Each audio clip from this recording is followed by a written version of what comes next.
Hi, Kerry Garrison with the Firearm Show, and hopefully this will be a quickie because we've had a lot of requests for it.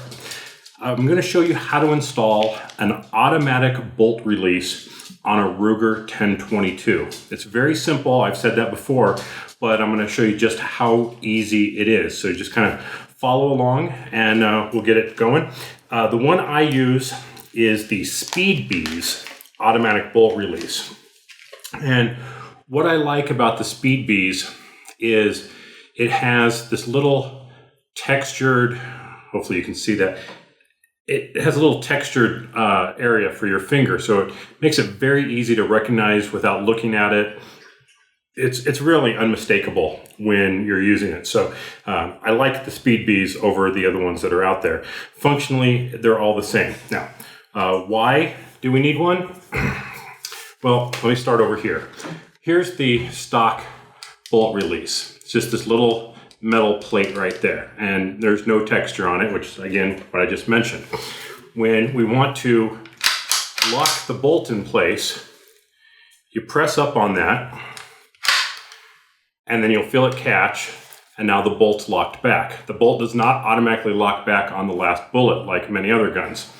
Now, to release the bolt, you have to rely on gravity basically to drop this down. So you have to kind of pull back on the bolt, release that, and there it goes. So if you're in a hurry, it's certainly not the most efficient thing in the world because it takes a little playing with to get it to go right. So we're going to replace it with an automatic bolt release that will allow us to just pull the bolt back and it will release. So I'm going to remove this front clamp. I'm going to release the magazine. And I've got this red dot sight on there, so I'm not going to bother taking that off. We don't need to. And we're going to use the takedown screw. So I'm just going to take that out.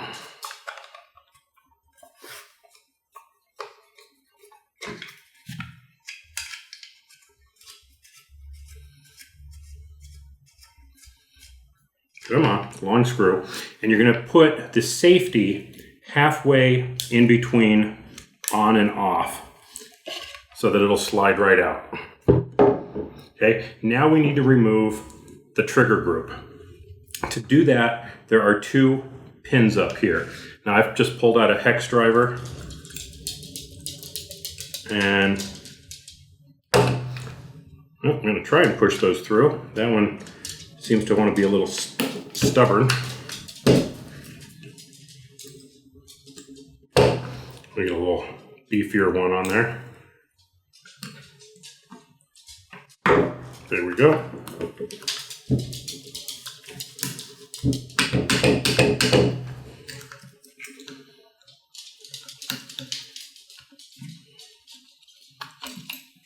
And the trigger group comes out. So the piece that we want is this one here in the back, and it's held in place with this top pin.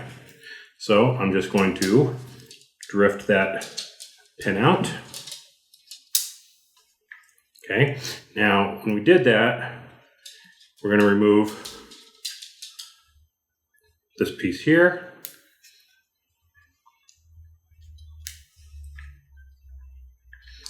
Pull out this bottom pin here. Pull out the bolt release. Grab our new one. All right, so we're going to make sure that we orient it the right way. So we've got our trigger facing this way. Our grooves are going to be facing that way. And this little extension here is going to go towards the right side of the gun. And we've got to watch the spring here. There's two sides of the spring. One has this little notch and bend to it. That's the side we want because that's going to catch on here. So we're going to reassemble it. I'm going to start with the pin here on the bottom. I'm going to put pin back in. Make sure it goes through the bolt release and then through the magazine release, and we should be good to go. Now we're going to have the spring sticking up here. We're going to take care of that in just a moment. We're going to find our other small pin, just start it, grab our little ejector thing here, get it on the spring, or get it on that detent, get that spring underneath that pin. All right, so spring nice and tight underneath there, everything's in place. Now we can reassemble everything. Again, put everything in place, drop our pins into place. If that rear recoil buffer came out, make sure you put it back in. Okay, we're gonna make sure all of our pins are still in place and that recoil buffer back there.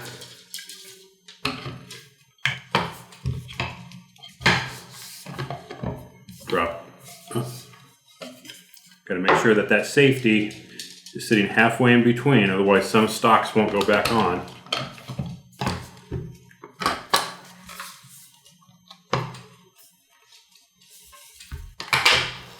Drop it into place. Replace your takedown screw.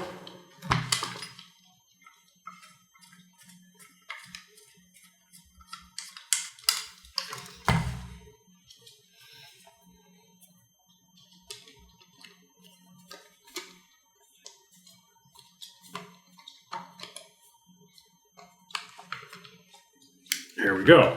All right, now remember, in order to lock that bolt back, we still have to use that bolt release. So I'm just going to push in on it with my finger here, and the bolt locks back. Now, the auto bolt release, when it works properly, that's it. So no more fiddling with it to try and get it to close. You still have to use that release. You push it in so it locks back, but now it's good to go. So we finish our reassembly and we're all done. So that's how easy it is to put in a automatic bolt release. Again, I recommend the one from Beez. I really like it. I think it's really good quality. And that difference being this one's flat, this one has that textured surface on it, makes it real easy to find with your finger and you're not going to slip off of it. So I really like it. On this one, it's all black. On the tactical Ruger 1022, we used a stainless steel one, so it looks really cool with everything else. But that's it. That's working on a 1022 and adding an automatic bolt release. This has been Kerry Garrison with the Firearms Show. We'll catch you next time. Bye-bye.